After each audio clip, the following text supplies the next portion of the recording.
প্রিয় দেশবাসী, আসসালামু আলাইকুম। শুরুতেই মহান আল্লাহর দরবারে শুকরিয়া আদায় করছি। হাজারো শহীদের প্রাণের বিনিময়ে আমরা দেশ এবং জনগণের স্বাধীনতা, সার্বভৌমত্ব রক্ষা করতে পেরেছি। তাবেদার মুক্ত বাংলাদেশে জনগণের ভোটে জনগণের কাছে জবাবদিহিমূলক একটি নতুন সরকার যাত্রা শুরু করেছে। দেশে গণতন্ত্র এবং মানুষের অধিকার পুনঃপ্রতিষ্ঠার এই যাত্রা লগ্নে আমি দেশবাসীকে শুভেচ্ছা এবং আন্তরিক অভিনন্দন জানাই। স্বাধীনতা প্রিয়, গণতান্ত্রিক আমি প্রিয়। জনগণের কারণেই দেশে আবার মানুষের অধিকার, সম্মান এবং মর্যাদা পুনঃপ্রতিষ্ঠার সুযোগ সৃষ্টি হয়েছে।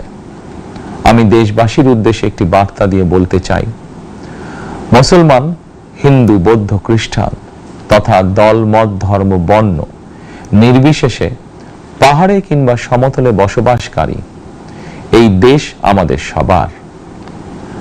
প্রতিটি নাগরিকের জন্যই এই দেশকে আমরা একটি নিরাপদ ভূমিতে পরিণত করতে চাই। একটি স্বনির্ভর, নিরাপদ, মানবিক, গণতান্ত্রিক বাংলাদেশ প্রতিষ্ঠাই বিএনপি সরকারের লক্ষ্য।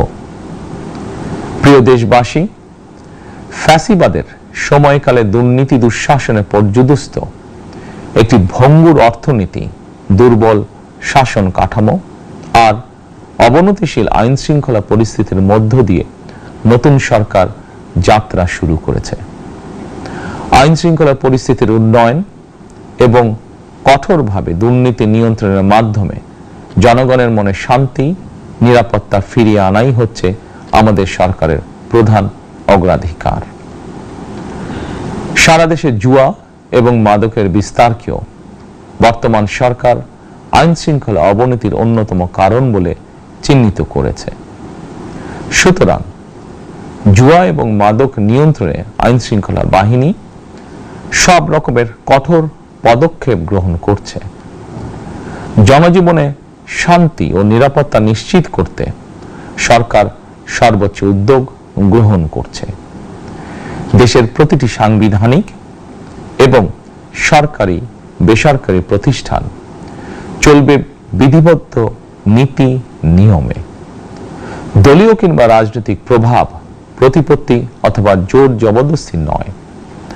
আইনের শাসনই হবে রাষ্ট্র পরিচালনার শেষ কথা।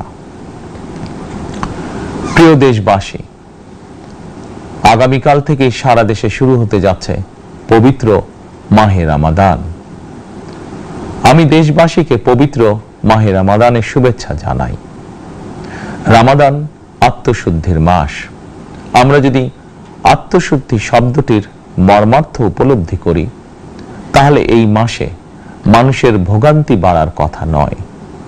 যদিও আমাদের অনেকের মধ্যেই এই মাসটিকে ঘিরে ব্যবসায় অধিক মুনাফা লাভের প্রবণতা লক্ষণীয়।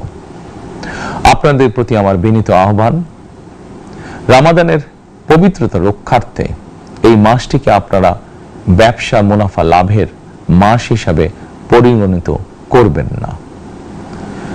দ্রব্যমূল্য যাতে সাধারণ মানুষের নাগালের বাইরে না যায়, এ ব্যাপারে ব্যবসায়ীরা দয়া করে সতর্ক থাকবেন।